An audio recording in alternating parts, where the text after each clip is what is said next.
Hi, welcome. I'm Claire Cooley. This is the Creativity Show. Bodie Werner, my son, the movie maker, is helping with all the technological parts. Welcome. Thanks for being here.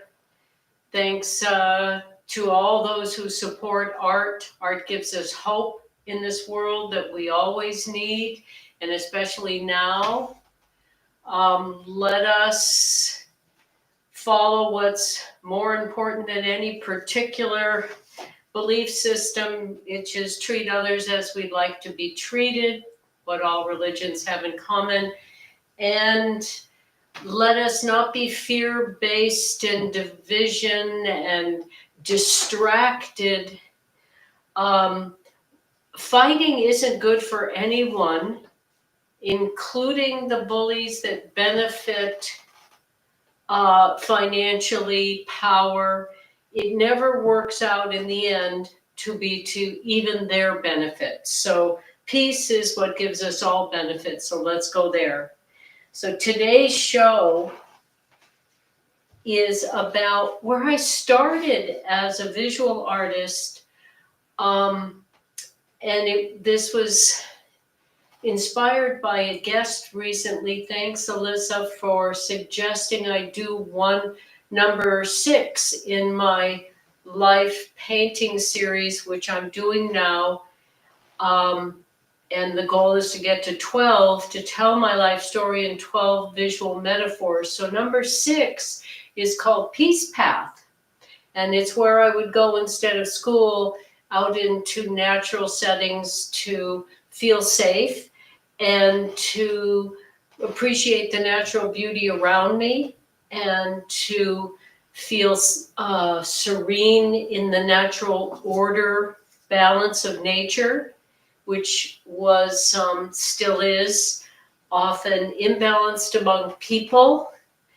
And so I went out in the woods, and Alyssa, or fields, or under a tree, or next to a little teeny creek, or any place I could find where I could spend the day in, the peace of nature. So I'm going to do it in black and white, and I realized that that's where I started. I missed the birds my first winter in Duluth many years ago. And so I went to the library and I checked out books with birds in it. And I decided to draw lines that looked like they could fly. So that's where I started. Bodie, are you ready to come out and turn this other camera on so we can show? Oh, I see. Yeah, show people. Absolutely. Thank you. The camera is now on. I'm going to let you flip through them while I talk. This is obviously everybody, especially art-related subject, has their own way. So, as I heard here say, which I believe I've said many times, all your instincts, your feelings, making things together. So my very first pen and ink drawings, of any sort, I did Sumi brush stroke. Is that? Oh, here it is. Sumi brush stroke. This is just a bamboo little test study, nothing, as a meditation. And then when the birds left, I missed them. I went to the library, I got bird books, and I decided in pen and ink, I didn't start with a pencil, that I would try to draw lines that look like they could fly. So I'm going to have Bodie go through them while I talk about, if you want to get started as an artist. Okay, So some of these are going to be very subtle, so let's see, I might have to. You want to put this behind it and bring it closer to the camera? Sure. That's your job, is to see how they can see it the best while I'm talking. So I missed the birds. That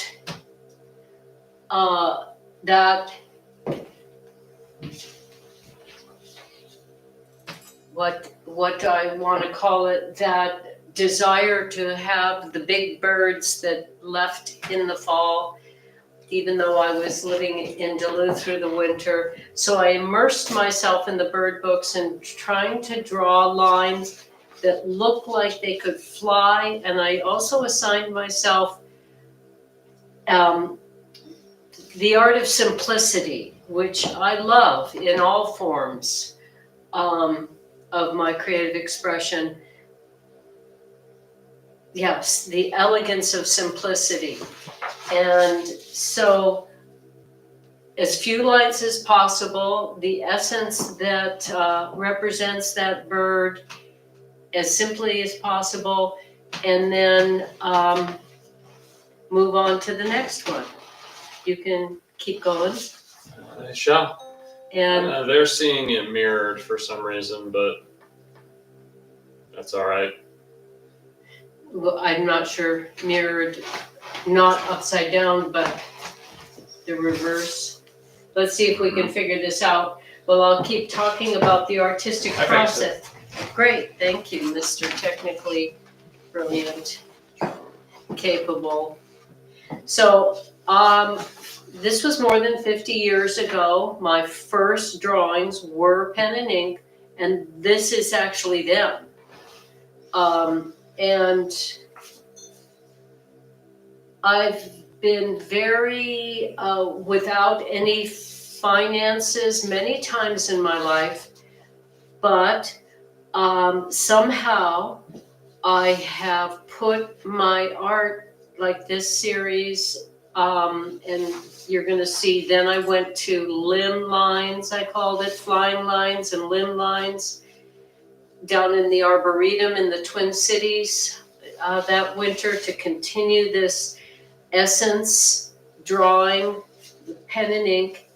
And I think it's just very telling, so like me, on typing paper, the most inexpensive, pen and ink, kind of hard to control for most people, would be intimidated to start with that, but I didn't even think about it.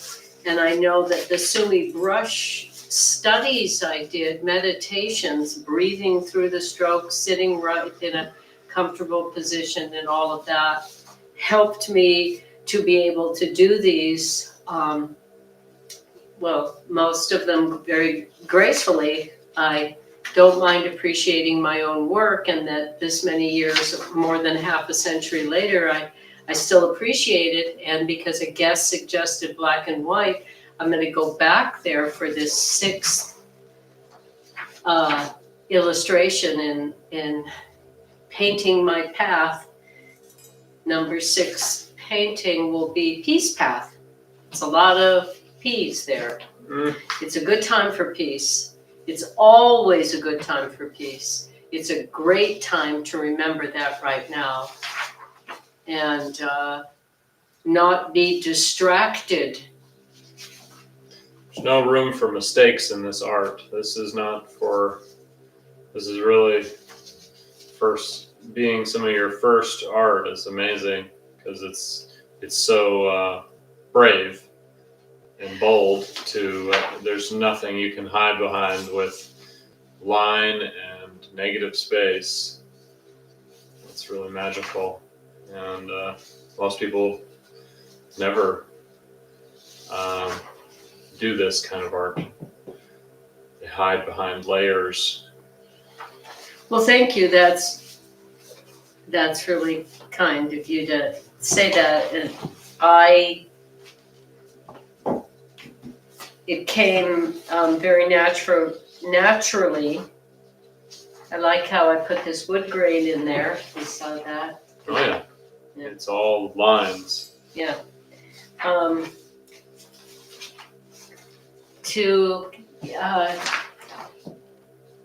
To just get to the core, the essence, the distillation of a plant or a bird, or there's a few that are even scenes and flocks, and then we get to the plants. So following our instincts and One of the things I love about doing art is getting really still and present.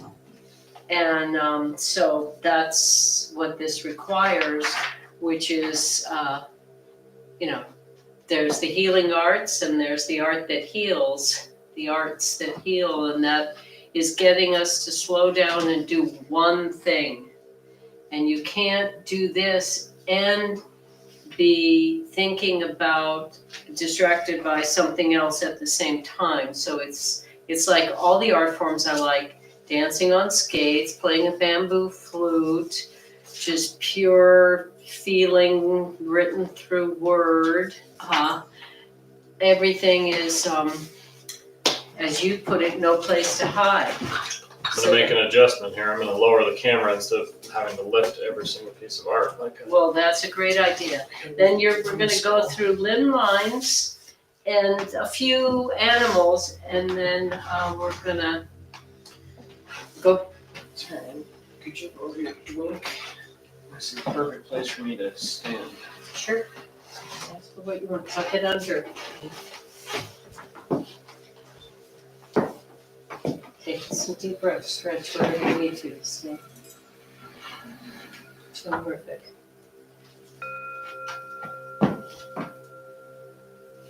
Great.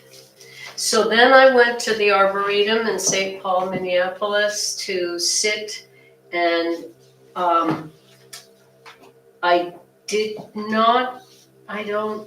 don't think I brought the pen and ink there. I think I drew with pencil and then came back and pen and inked. So, did you have an idea of what these would become when you worked on them originally? No, I didn't. See, you're experimenting with the form and trying these sort of cell shading where you filled in some of the shapes. Yeah, well, my own collections of work have been how I've learned.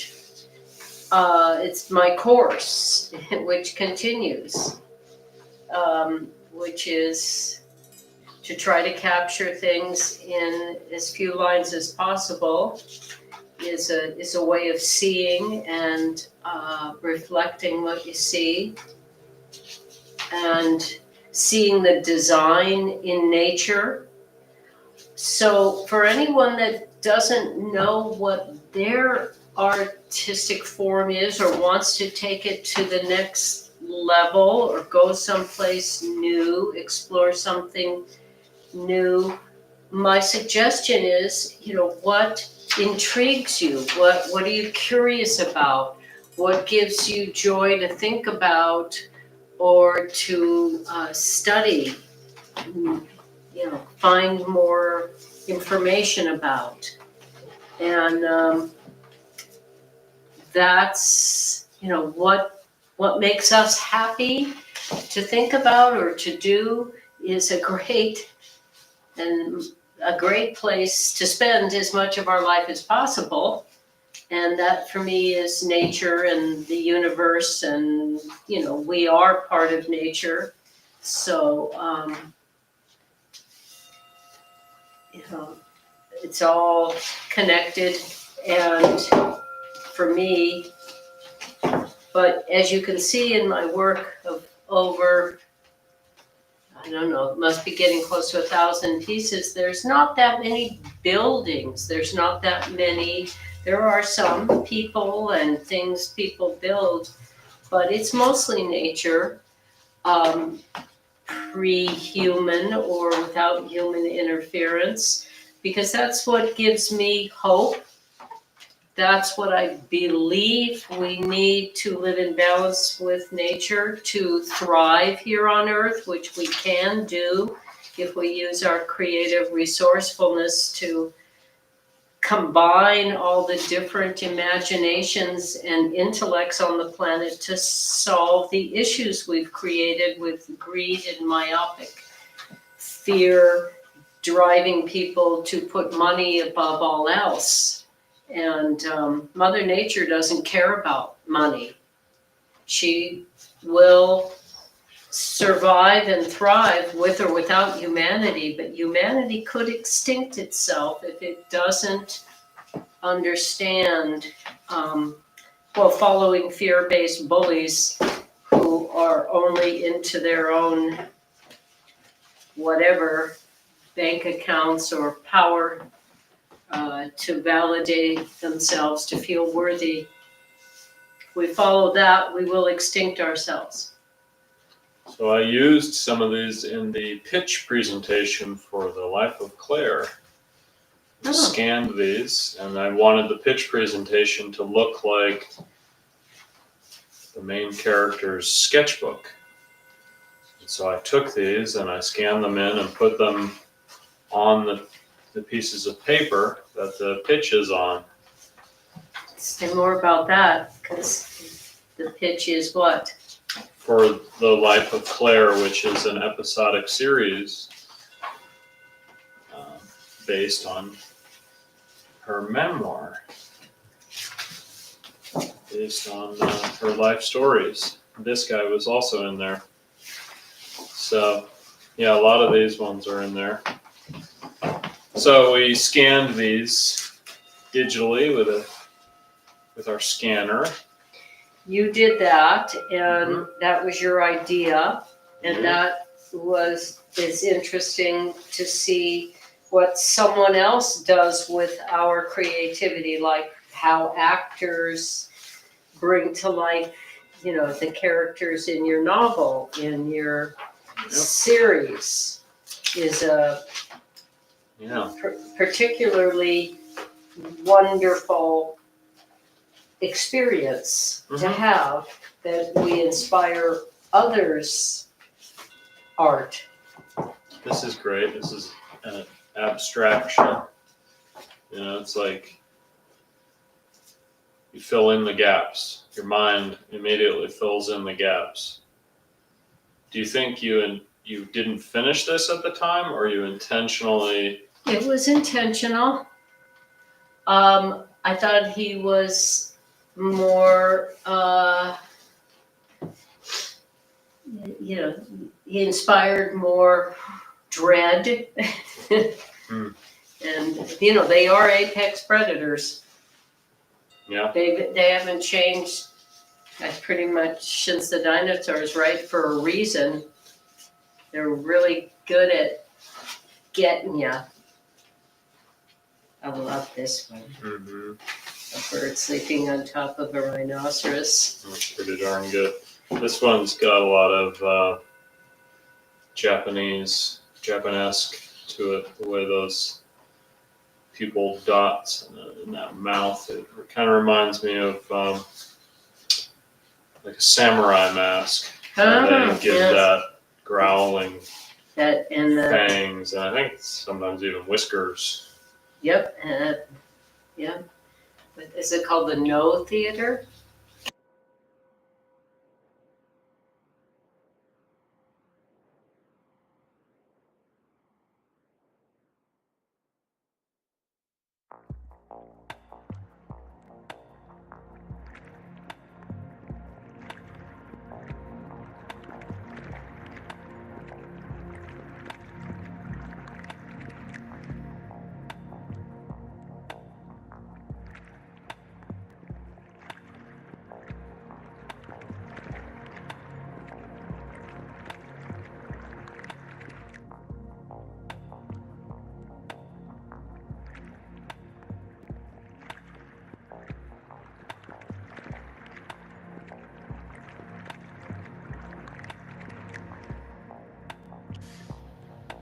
Our main camera battery died.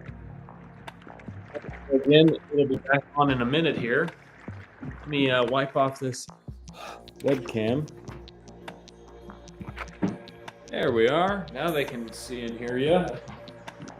All right. Well, there are a lot of lights we didn't get on today, but a few. That's all right. None that matter. Okay.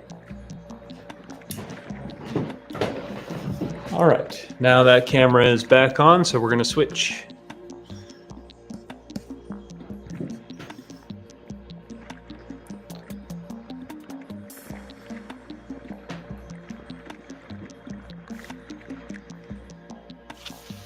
Cool, we're back. Great. So we're going to go through this pile. I'll continue with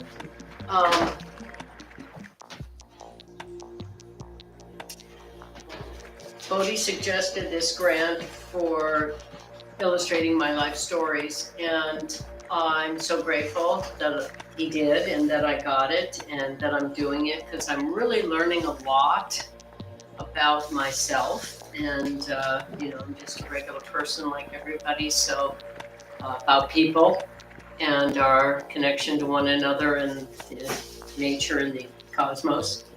So now we're going to look at what more intricate feathers. You just go through these. This is another example of pen and ink.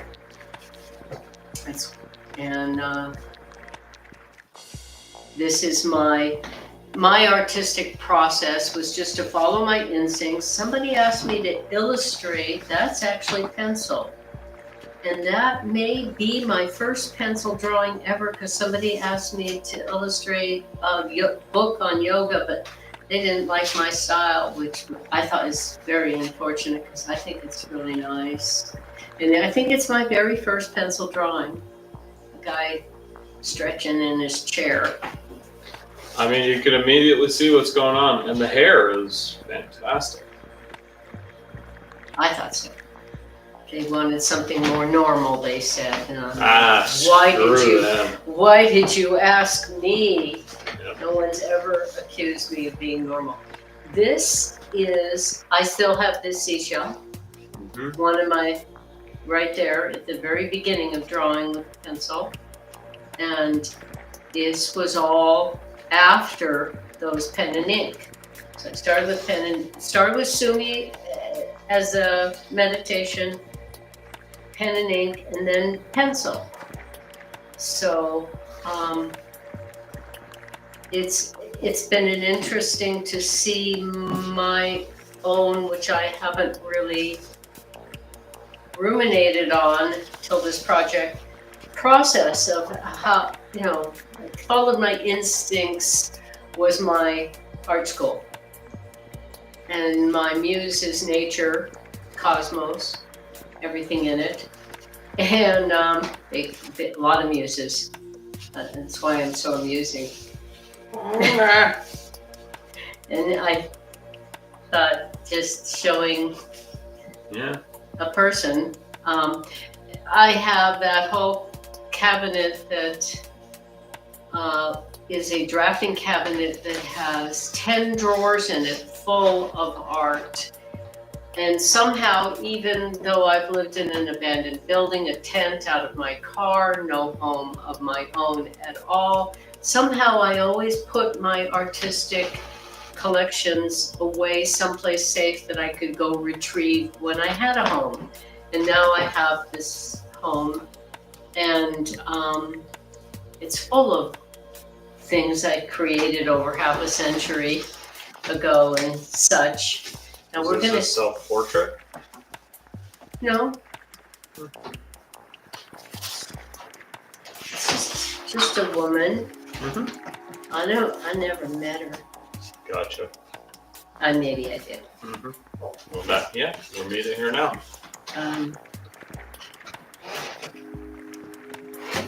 Yeah. I like her. Yeah. So take these over to that fine art. Well, maybe I will. And then I'm going to show this outfit because I forgot to talk about that. Another form of creativity is how we dress and use jewelry to adorn ourselves and all of that. So I should show this because is this good? Every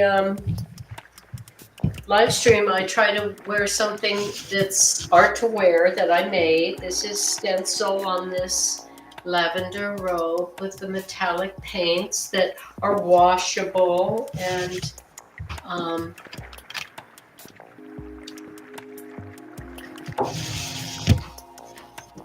don't know if there, I guess there's one up here.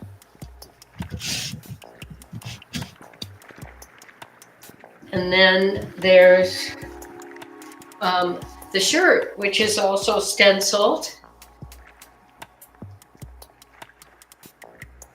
And every live stream, I try to wear something that I've created in the jewelry, just to show that, you know, we can let our creativity flow in any direction we choose. And I decided very young in life, which is part of the thing this project has helped me. What were the decisions I made that informed how my life has gone? And one of them was purpose more important than prosperity. I did not ever want to worship and chase money. I wanted a purposeful life. And I'm ruminating recently on how, without ever borrowing money, having anyone support me, I took in 3 family members who were homeless and supported all of us, and still no debt. And everyone has always thought I came from wealth. I figured out because I have a wealth of imagination and an abundance of creative expressions. And I, like everybody else, want a beautiful home, beautiful clothes, beautiful jewelry, beautiful life, beautiful friends, all that. And so, but I don't want to chase money, never did. So I thought, well, the more that I make for myself, which this room has not just the art and the framing, but the display. There's dishes, ceramics I carved. There's a book I painted and wrote. There's cabinets I designed filled with creative tools. There's a drafting cabinet I did the wood inlay on the top of after dipping it to get the paint off it, and 10 drawers of art, and there's another bench I designed. So in my fireplace, there's some ornaments my mother and little sister made. So there's creative possibilities all around us all the time. And if we use what we have, what people donate, give us, what we find that's not toxic, local, frugal, we walk lighter on the earth. So my life is not only full of this abundance of creative expressions, but none of it's in the landfill. And I just rearrange things so that it always looks fresh, but literally there are things I've, had.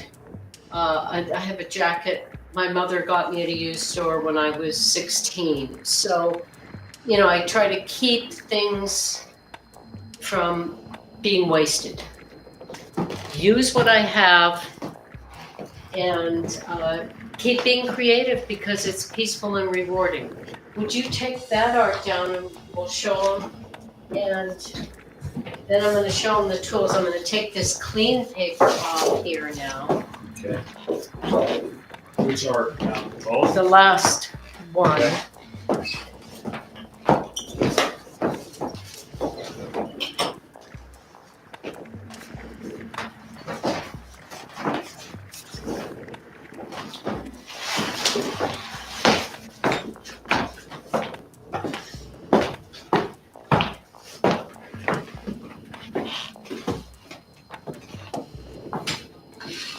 So this is the number 6, Peace Path, me disappearing into natural places and making mobiles to hang from the tree and making a little bridge out of branches and making a path out of dandelions, is what I did instead of go to school. Anytime I could get away with it, which turned out to be a lot of the time. And I've said this before, but the truancy officers showed up at 14 and the Board of Education decided to send me to a psychiatrist, and the psychiatrist said, don't change.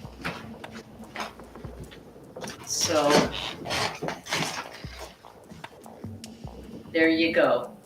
So Peace Path is going to be done with pen and ink. Now I'm going to show some of the tools. Did you show this enough?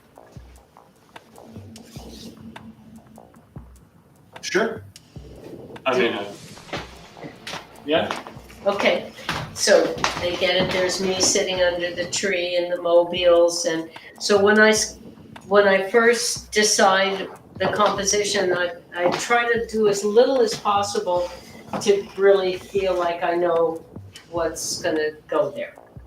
Now I'm going to ask you to put that over there, and I'm going to show the tools I'm going to use to do this, which I haven't used in about 50 years, because, you just never know how long it's going to be before you do pen and ink. So I'm experimenting, and if you would go in the dining room and get the notebook and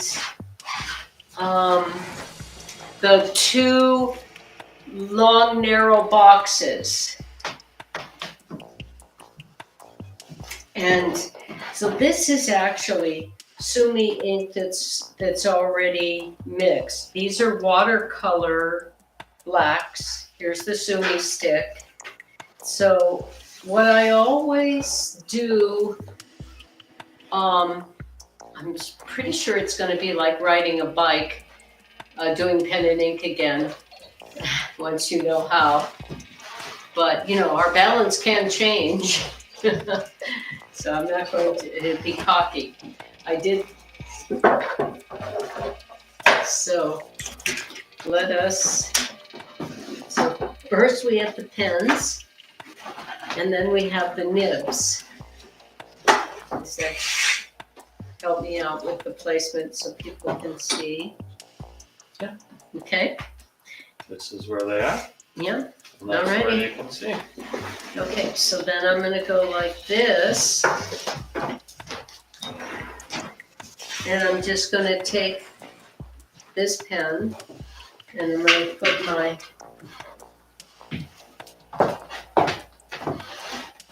keep my lotioned hands. I oil my hands with coconut oil, so to keep it off the art, especially in the winter, it's very dry here. Found out it's drier than in the desert in the winter here, so it's pretty dry. Oh no, I broke my glasses.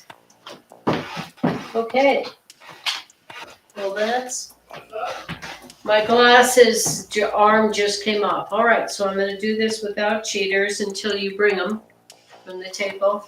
All right. So I'm just dipping, and we're going to see what kind of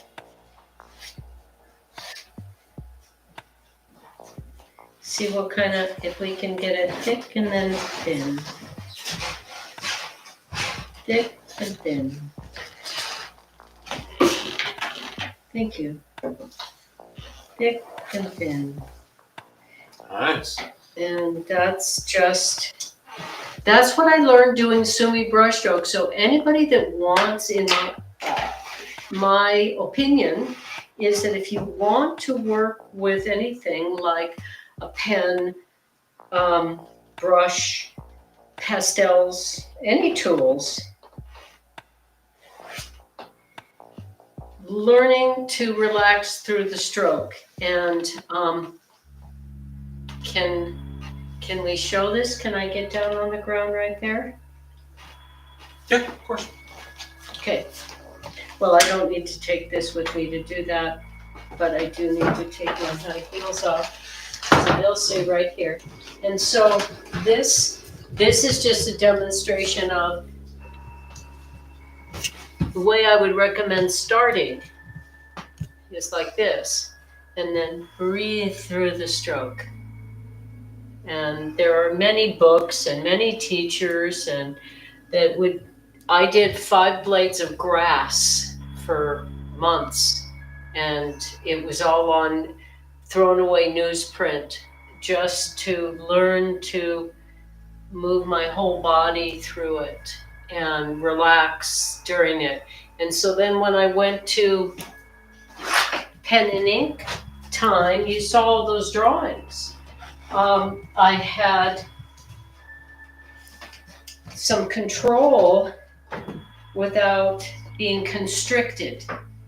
And so holding the tool in such a way that you can move in any direction. Mm-hmm. Yoga and dance all mixed together.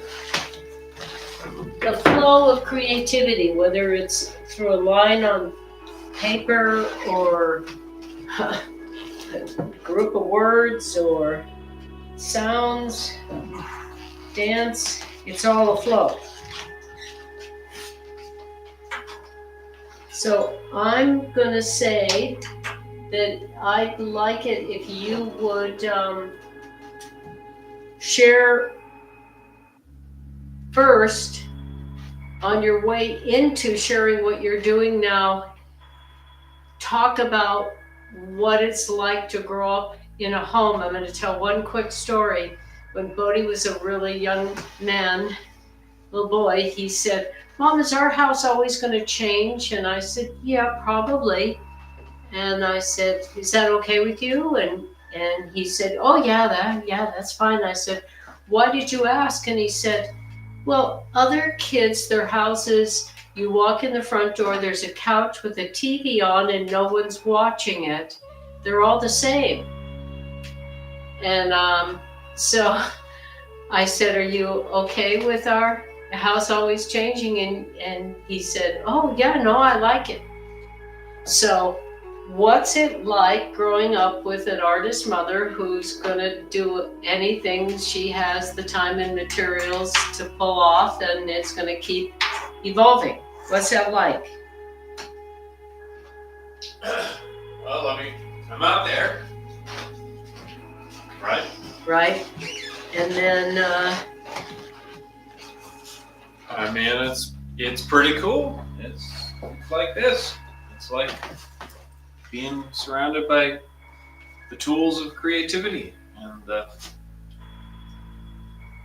fruits of creative exercise. Want to keep showing us how to do that?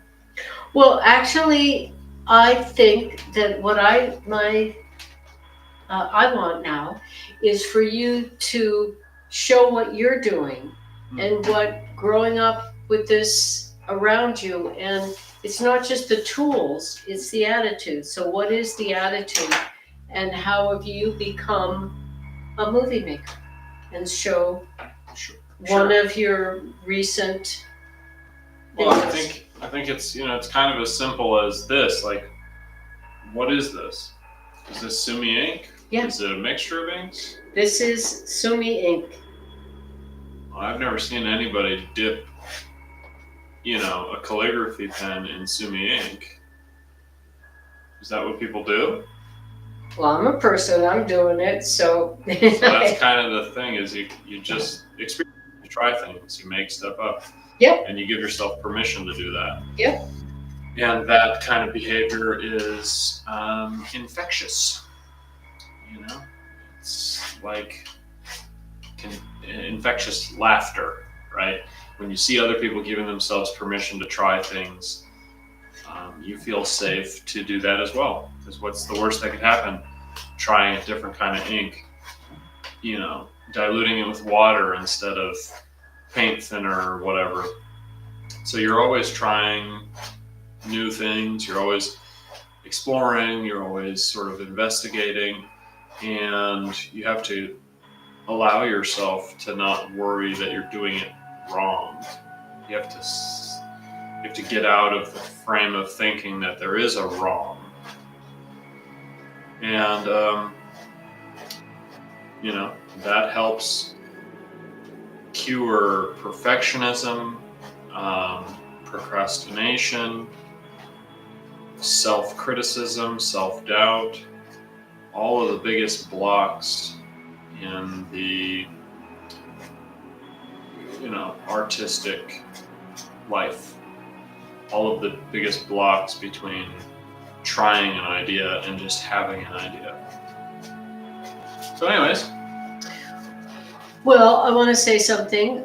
My mother always said to me, graduate from an art school connected to the museum in Boston, very, very educated, incredibly well-read, incredibly versatile.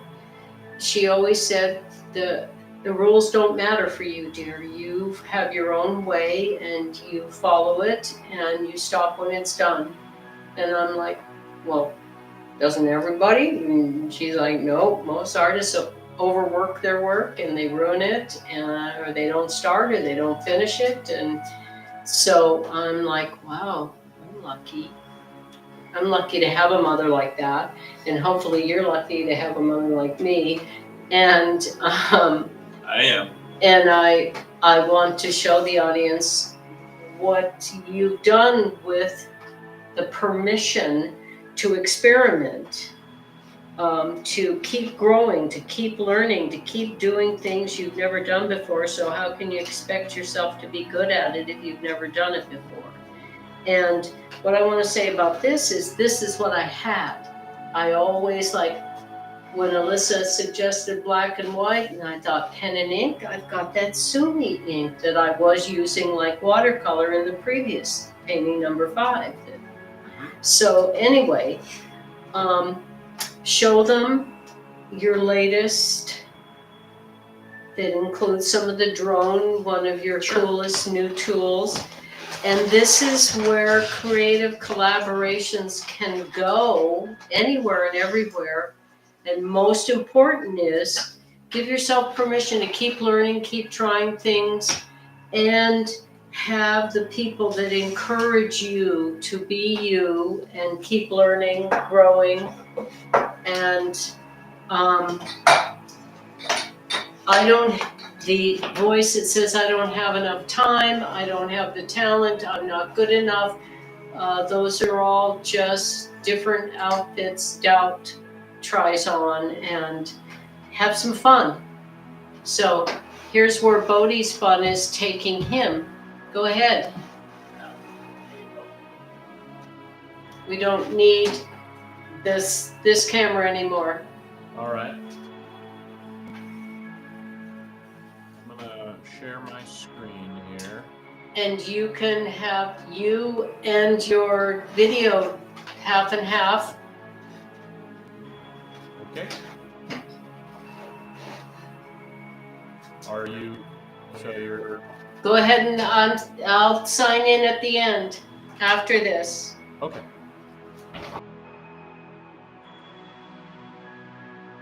So yeah, creativity is letting yourself experiment, put things together maybe that don't normally go together, like Adam G said in her recent video about creativity, asking what is creativity.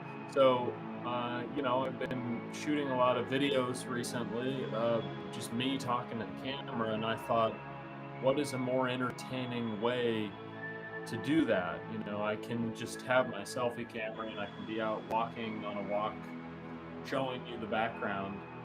But then I thought, well, let's try it with the drone. Why can't I turn the drone into a selfie camera and really show you the background? So here's one of our recent videos. Let me turn the volume But at the turn of the century, which explains this beauty. I wanted to come up. Duluth was home to the most millionaires in the world per capita at the turn of the century, which explains this beautiful architecture here and adds to the reasons why this is such a cool place to make a rich, layered story world like the Northport episodic series. Hi, I'm Bodhi Werner, and I am a writer and director here in Duluth, and I actually shot a movie in this house. It's the historic Sinclair Lewis Mansion, and it has a bowling alley in the basement. But people always say, Bodhi, it's so crazy cold there in the winter. It can be cold, but it is beautiful. And the truth is, there are multiple Christmas movies made in Duluth recently that you can watch, like on Hulu and Netflix. And most of the times, they actually don't shoot the winter scenes in winter. Merry Kiss Cam, which you can watch on Hulu right now, which was shot in Duluth, they actually brought in fake snow. Duluth is a fantastic place to be a filmmaker right now, and you can get involved. Some of the things that make Minnesota and Duluth in particular a really great place to be in the industry is production incentives. Duluth, St. Louis County, and Minnesota all have their own production incentives, and when they are stacked, that means productions can recoup up to 75% of their expenses that they make here in Duluth. This is what all the major filmmaking hubs in the world do. When you pair the production incentives with the workforce training programs that are happening through the Upper Midwest Film Office, through Zeitgeist, and through the Fond du Lac Tribal and Community College, you get a really great mixture. It's said that Duluth was home to the most millionaires in the world per capita at the turn of the century, which explains this beautiful architecture here. I'm out or stay in there to sign off. We can do it that way. That works for me. All right. Well, we're signing off for now, and we'll be back every Sunday and Wednesday at noon Central Time. And I will be doing the pen and ink drawing in front of the camera the entire next live stream. And that'll be fun. I have from now till then to try the different mediums, use what I have if it works. And get re-familiarized with the tools that I haven't used in about half a century or more. So until then, increase peace in your life and those around us any way we can. That's my hope. And don't be distracted by all the fear and negativity. Everybody really wants peace. Some people can't admit it, but everybody does. There you go. Thank you, Bodhi, for your help. Heck yeah, happy to help, and that was really fun to see you busting those tools out. Yeah, I'm excited. And you know, I put things away, I take care of them, and then 50 years later, you need them. So there you go. The difference between a hoarder and an artist is organization. I made that up. Ain't I cool? Okay. Thank you, everybody. Be well, be happy, be at peace.